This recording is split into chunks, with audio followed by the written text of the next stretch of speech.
Hello and welcome to my channel. I'm the Psych Autoscorer, and today we'll be looking at the Conners-3 Autoscoring template.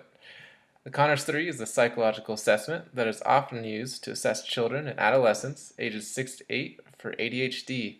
It uses 3 different perspectives to identify the hyperactive and attention deficit symptoms associated with ADHD, as well as identifying symptoms related to oppositional defiant disorder and conduct disorder. The assessment also serves as a robust screener for depression and anxiety.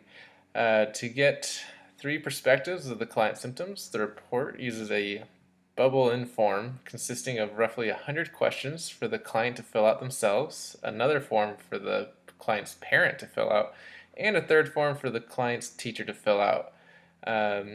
That being said, no single test should be used to make a formal diagnosis, and a diagnosis should always include the clinical judgment of an expert. The Conners-3 is an excellent assessment tool to have in your tool belt as a clinical psychologist, and these templates should make scoring these templates much easier. So if you're anything like me, you're in graduate school, you're going to have to do a lot of assessments, and those can take a lot of time. So because I hate that, I decided to make some psych auto scoring templates. Today we're going to be talking about the Conners-3. It should be pretty easy to use. If you're interested in getting this, you can check out the link in the description. But basically, for each form, there will be a separate template in Excel that all you have to do is you have to enter in the scores that are highlighted yellow, and then enter the information up here, and that's all you have to do. It'll calculate all the other calculated scores for you. So just going through it, we're just going to enter in some random data. The first one takes a little long because it's going, but after that it should be smooth sailing. Notice that one up there turned red, and that's because it is doing a match function. If it is a 0, it'll be green because column D thinks that it is a 0. So we'll see in a little bit how that match function helps us out. So this could take a while, and I just want to show you how it works. I'm going to start copying these once I start getting a pattern. And typically you will see a lot more 0s and 1s in the assessment than you would 3s, just based on how severe symptoms are. And as you can see, there's about 100 questions here. You'll also have to do this for the parent report and for the teacher report, but it is not taking much time at all. And so normally you'd have the bubble-in form and you just enter in those raw scores one at a time. And if you're interested and you just want to be really careful with the data that you're using to make sure that you're if you're being accurate, that you entered in the right information that you saw on the bubble-in form, that you're typing in right, you'll just want to use the second entry part. You don't have to. This is just for double checking your work. So you'd look at the bubble form and say 0, 0, 1. If this whole column is green, then that means you've entered in the second entry is correct, and that's likely that you didn't miskey any information. If you do miskey something, like you put a 3 here instead of a 0, then that means you need to go back and double check that. So red means mismatch, green means good to go. But like I said, you don't have to do that.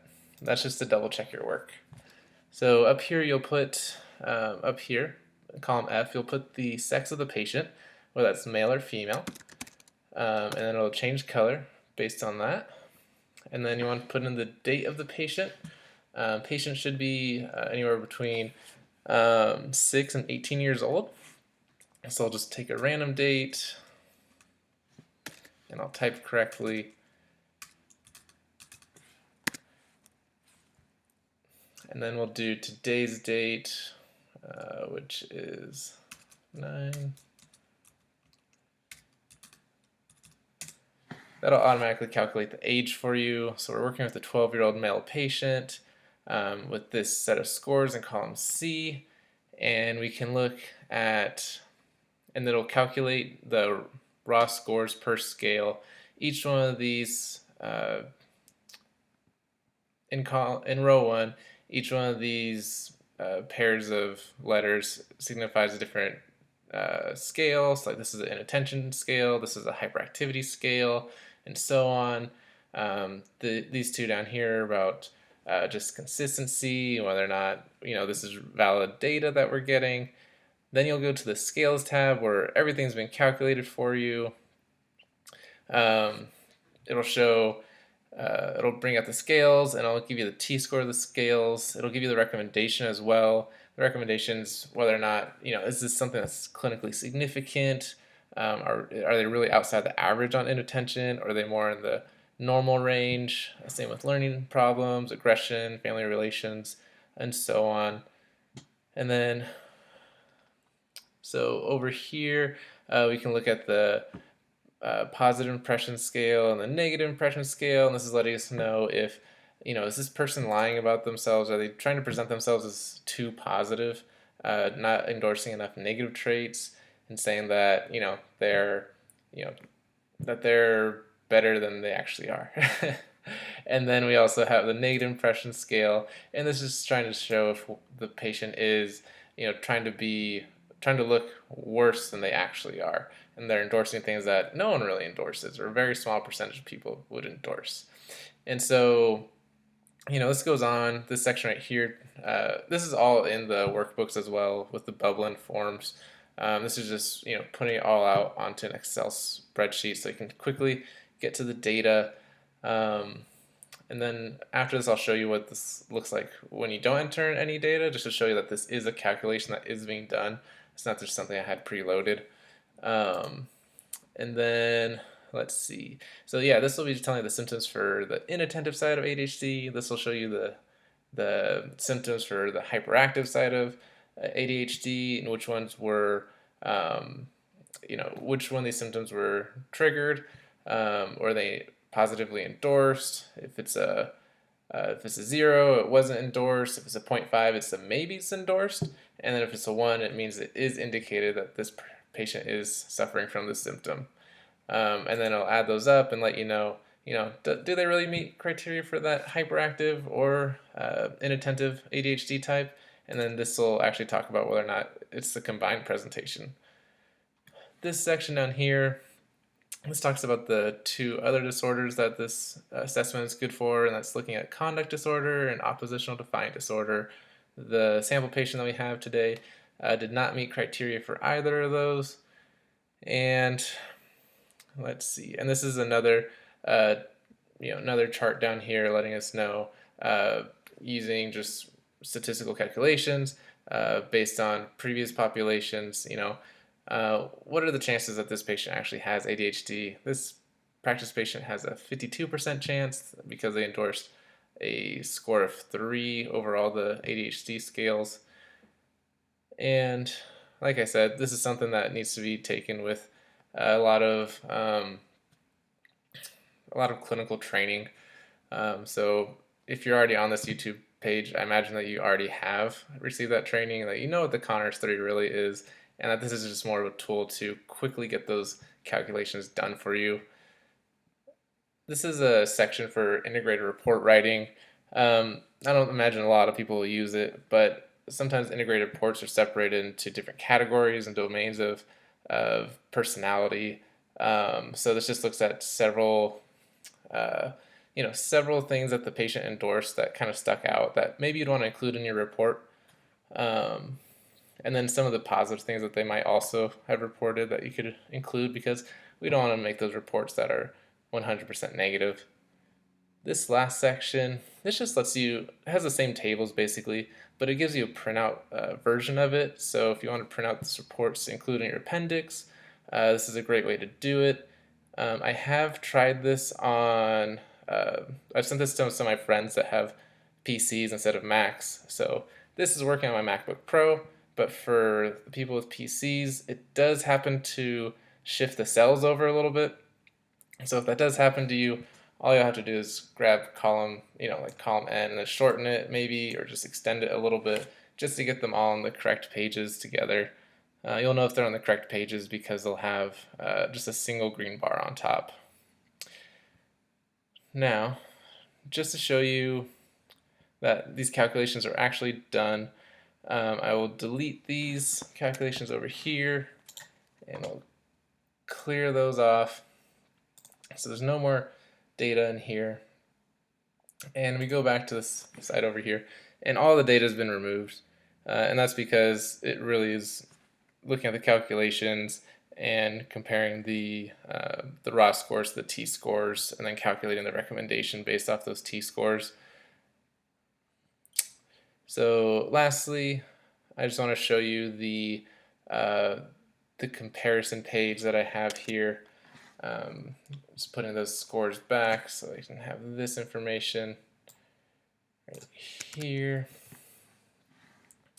So I created a way to compare the different scales that we have here because this is a report that takes the perspective of 3 different reporters. So it looks at the self-report in column C, it looks at the parents report in column D, and it looks at the teacher's report in column E. And so this will just compare the different t-scores. And so we just enter the child's self-report scores right here, the t-scores. The t-scores will be between 40 and 90. If it hits 60, that means we're probably seeing something clinical, and that's represented by this dotted red line right here. And so we'll see, where the patient lies. I'll just enter in the information randomly. Maybe this patient had bad, executive functioning, so he gets to 85, but then his aggression is really low, so he'll get, 45, something like that. And again, this dotted red line isn't the average. This is just a threshold for clinical acuity. So if it's crossing this line, that means, executive, right here, the executive functioning, that means there's probably something clinical going on that, should really be looked at in the clinical interview later, and provides evidence for a patient having difficulty in that domain. So we could just enter in a couple more things.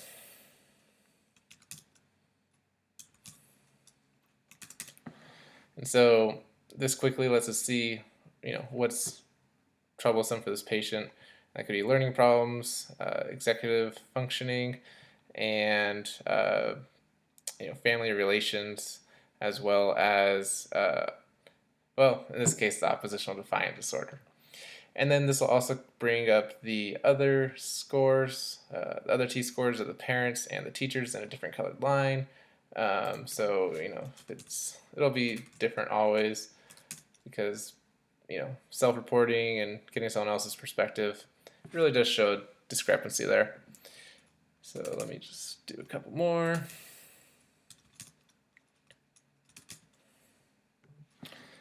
And if you notice that turned red, that means I went out of bounds on the numbers possible. So I'll just change this to 41 and it's fine.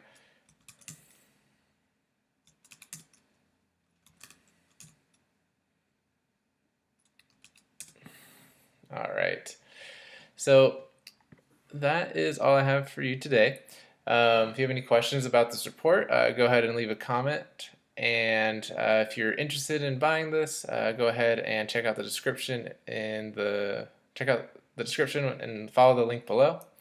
All right, and if you're interested in more of these, go ahead and like and subscribe, and I'll try and create more. All right, thank you very much.